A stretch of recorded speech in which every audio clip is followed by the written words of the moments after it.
Alors donc là on est au troisième étage, donc l'étage le plus haut, c'est un étage qui a été intégralement créé. On y retrouve une terrasse de 50 mètres carrés et un bureau de 50 mètres carrés.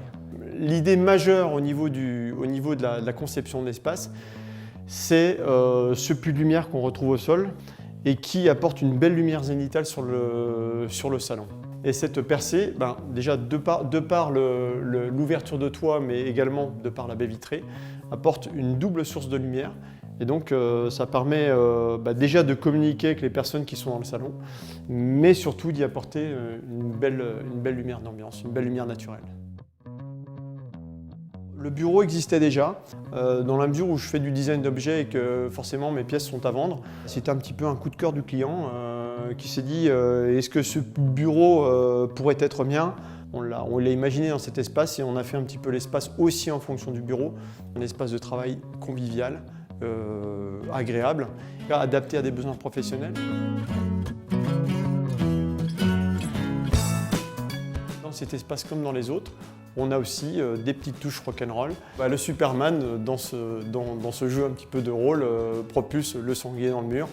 Et c'est un mélange de comics, un mélange de pop art. Le but, c'est toujours d'arriver dans une pièce et de suggérer des choses, d'interpeller un petit peu la personne qui découvre cet espace et cet univers coloré. C'est un choc des cultures, c'est un choc des générations, c'est un petit peu à l'image de ce qu'on retrouve dans l'appartement, un petit peu éclectique où différentes choses se mêlent et s'entremêlent et forment finalement un tout qui est un petit peu dépareillé, mais dans lequel on retrouve toujours ce fil conducteur un petit peu original, un petit peu rock'n'roll.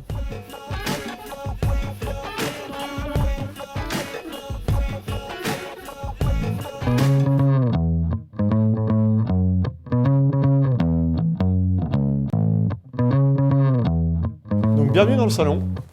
Une volonté de la part des clients d'avoir ce qu'on appelle aujourd'hui un open space, c'est-à-dire un grand espace ouvert qui prête à lieu de vie pour l'ensemble de la famille. C'est-à-dire qu'aujourd'hui, dans les constructions nouvelles, on a tendance plutôt à ouvrir les structures de façon à ce que ce qui se passe en cuisine communique à ce qui se passe dans le salon et que finalement tout ça, ça vive dans une sorte de joyeux bordel.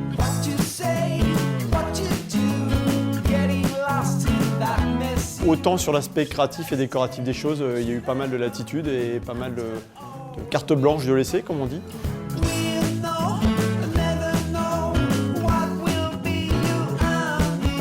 La pile de BD, c'est un petit peu le reflet de ce qu'on peut trouver ici dans cet appartement. Ça allie l'esthétique, ça allie un petit peu le côté décalé des choses et surprenant et étonnant, en se disant mais tiens, c'est vraiment très original, mais ça allie aussi la technique.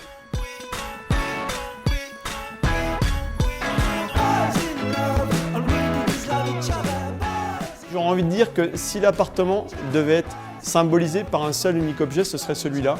C'est un objet qui habille l'espace et c'est également une sorte de transition entre la modernité de l'appartement et puis un petit hommage au passé. Au travers du verre des lunettes, on a toute une sorte d'éclat de lumière au plafond. Le résultat, c'est sympathique. Les Vespa, c'est effectivement un petit clin d'œil au pin-up que l'on retrouve dans les toilettes. Encore une fois, c'est une sorte d'hommage un petit peu au passé.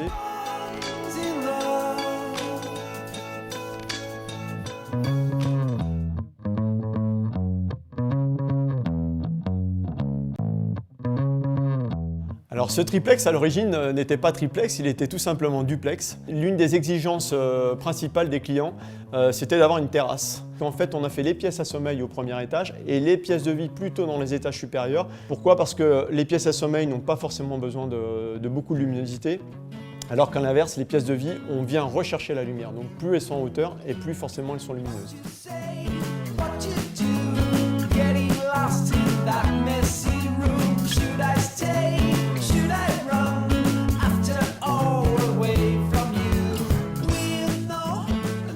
Donc là, on se retrouve sur le palier du premier étage. On a justement une transition colorimétrique qui part du rez-de-chaussée sur les teintes chocolat. Et puis on avance progressivement vers ces teintes un peu plus chaleureuses, c'est-à-dire du rose, du violet, du mauve, de l'orangé, etc. Pour arriver sur ce palier où on a ce trompe-l'œil qu'on a intitulé trompe-l'œil Alice au pays des merveilles. L'idée est venue de l'idée des portes réelles qui permettent d'aller dans les différentes chambres, dans la salle de bain ou dans le dressing. C'est de se dire, voilà, il va y avoir énormément de portes. Comment pourrait-on faire pour les masquer? Et puis vraiment mettre l'accent au niveau des couleurs sur les fausses portes et estomper au travers des tapisseries qui sont des vieux Paris Match, estomper les portes réelles.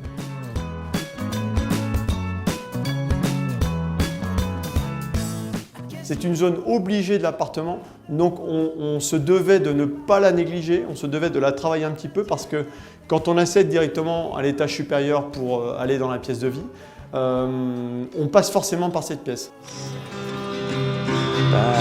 Here is a church and here is a steeple. We sure are cute for two ugly people. Don't see what anyone can see in anyone else but you. Both have shiny, happy fits of rage. I want more fans, you want more stage.